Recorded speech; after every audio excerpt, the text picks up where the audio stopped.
Welcome to Tannoah Relaxation videos. In this video, I will perform a whisper reading of the Grimm's Fairy Tales classic story, The Glass Coffin. If you enjoyed this video, please like, share, and subscribe. It really helps the channel out. And don't forget to hit the bell to make sure not to miss any of our upcoming videos. Click the links in the description for great earbuds and headphones to help enhance your ASMR videos. Let's get into the video.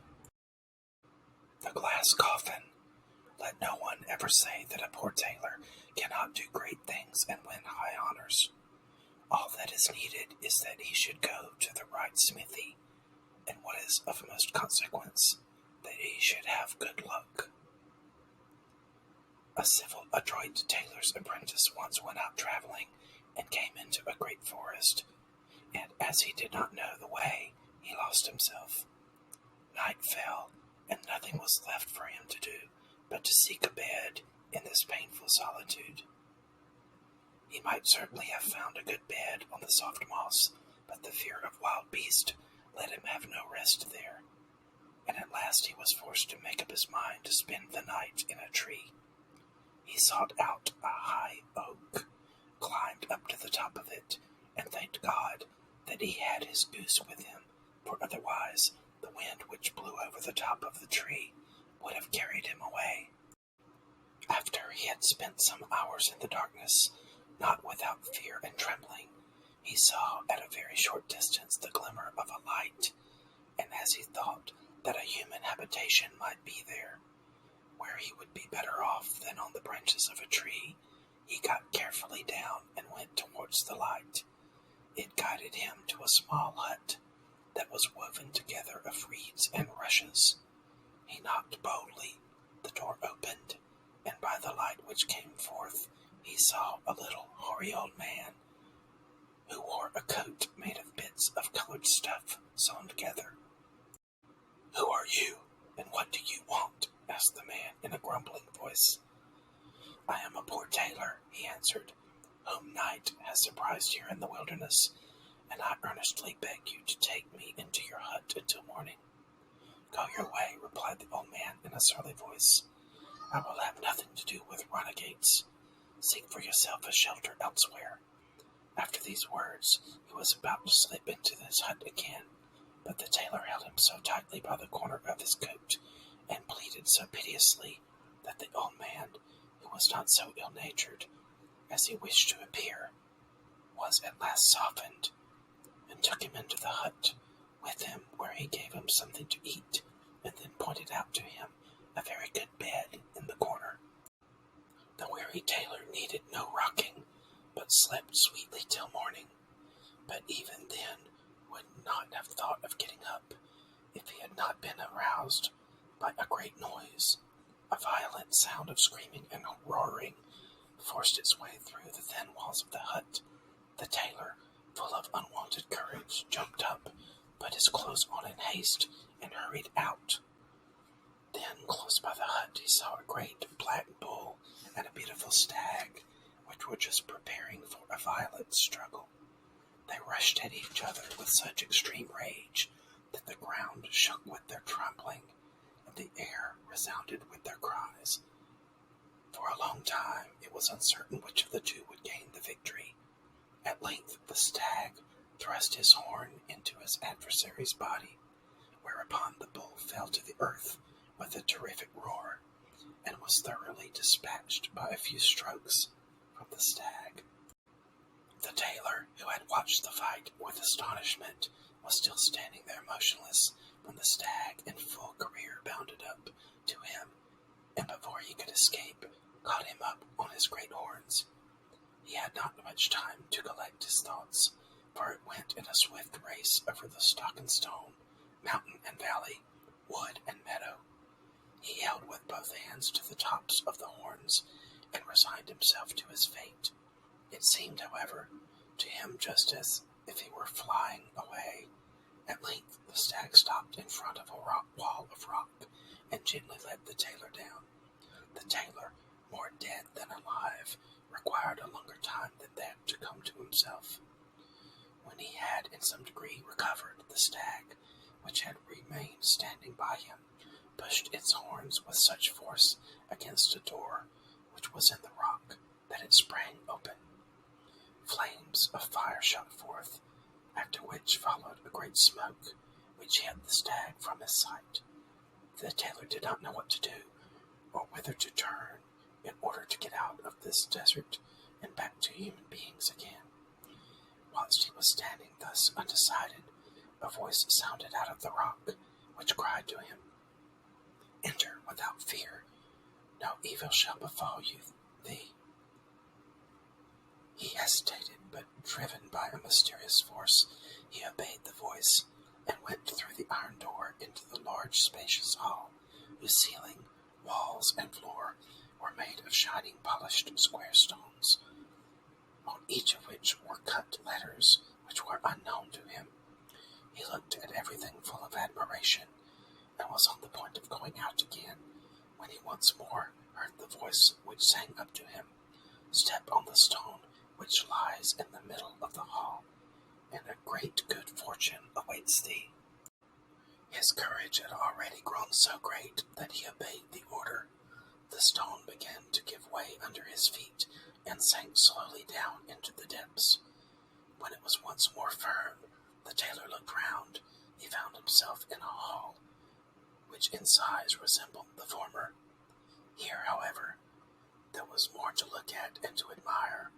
Hollow places were cut in the walls, in which stood vases of transparent glass, which were filled with colored spirit, or with a bluish vapor. On the floor of the hall, 2 great glass chests stood opposite to each other, which at once excited his curiosity. When he went to one of them, he saw inside it a handsome structure, like a castle surrounded by farm buildings, stables, and barns, and a quantity of other good things. Everything was small, but exceedingly carefully and delicately made, and seemed to be cut out by a dexterous hand with the greatest exactitude. He might not have turned his eyes away from the consideration of this rarity for some time, if the voice had not once more made itself heard. It ordered him to turn round and look at the glass chest, which was standing opposite. How his admiration increased when he saw therein a maiden of greatest beauty. She lay as if asleep, and was wrapped in her long, fair hair, as in a precious mantle. Her eyes were closely shut, but the brightness of her complexion, and a ribbon which her breathing moved to and fro, left no doubt that she was alive. The tailor was looking at the beauty with beating heart, when she suddenly opened her eyes, and started up at the sight of him in joyful terror. "Just heaven," she cried, "my deliverance is at hand. Quick, quick, help me out of my prison. If thou pushest back the bolt of this glass coffin, then I shall be free." The tailor obeyed without delay, and she immediately raised up the glass lid, came out, and hastened into the corner of the hall, where she covered herself with a large cloak. Then she seated herself on a stone, ordered the young man to come over to her, and after she had imprinted a friendly kiss on his lips, she said, "My long-desired deliverer, kind heaven has guided thee to me, and put an end to my sorrows. On the selfsame day when they end, shall thy happiness begin. Thou art the husband chosen for me by heaven, and shalt pass thy life in unbroken joy, loved by me, and rich to overflowing with every earthly possession. Seat thyself, and listen to the story of my life. I am the daughter of a rich count. My parents died when I was still in my tender youth, and recommended me in their last will to my elder brother, by whom I was brought up. We loved each other so tenderly, and were so alike in our way of thinking and our inclinations, that we both embraced the resolution never to marry, but to stay together to the end of our lives. In our house there was no lack of company. Neighbors and friends visited us often, and we showed the greatest hospitality to everyone. So it came to pass one evening that a stranger came riding into our castle, and under pretext of not being able to get on to the next place, begged for shelter for the night. We granted his request with ready courtesy, and he entertained us in the most agreeable manner, during supper by conversation intermingling with stories. My brother liked the stranger so much that he begged him to spend a couple of days with us, to which, after some hesitation, he consented. We did not rise from the table until late in the night. The stranger was shown to room, and I hastened, as I was tired, to lay my limbs in my soft bed. Hardly had I slept for a short time when the sound of faint and delightful music awoke me. As I could not conceive from whence it came, I wanted to summon my waiting maid, who slept in the next room, but to my astonishment I found that speech was taken away from me by an unknown force. I felt as if a mountain were weighing down my breast, and was unable to make the very slightest sound. In the meantime, by the light of my night lamp, I saw the stranger enter my room through 2 doors, which were fast bolted. He came to me and said, by that magic arts which were at his command, he had caused the lovely music to sound in order to awaken me, and that he now forced his way through all fascinates with the intention of offering me his hand and heart. My repugnance to his magic art was, however, so great that I vouchsafed him no answer. He remained for a time standing without moving, apparently with the idea of waiting for a favorable decision. But as I continued to keep silence, his angrily declared he would revenge himself and find means to punish my pride, and left the room. I passed the night in the greatest disquietude, and only fell asleep toward morning.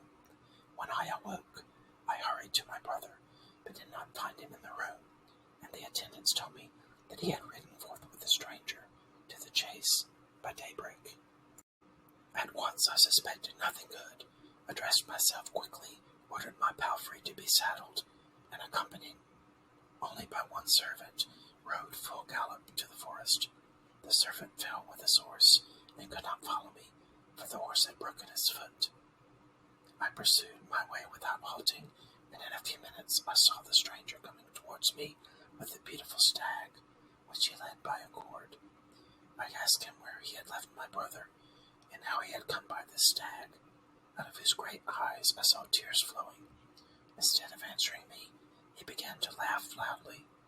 I fell into a great rage at this, pulled out a pistol and discharged it at the monster, but the ball rebounded from his breast and went into my horse's head. I fell to the ground, and the stranger muttered some words which deprived me of consciousness. When I came to my senses again, I found myself in this underground cave in a glass coffin. The magician appeared once again and said he had changed my brother into a stag.